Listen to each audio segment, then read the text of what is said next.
Bismillaahirrahmaanirrahiim.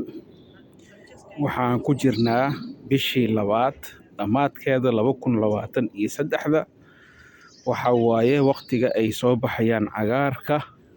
Sidoo kale haddeer waxaa soo baxay ubaxaan aad u jeedaan.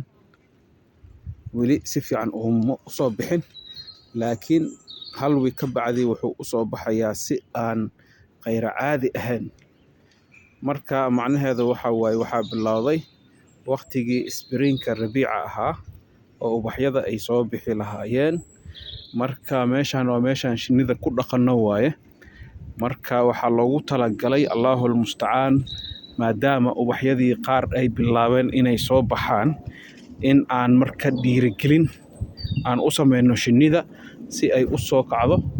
Markay soo kacdana ay u samayso malab fiican. Marka waxaa loo baahan yahay haddeer in la xoojiyaa waqtigan, maadaama ay ka soo baxday waqtigii qabowga abaarta jiilaalka ahayd.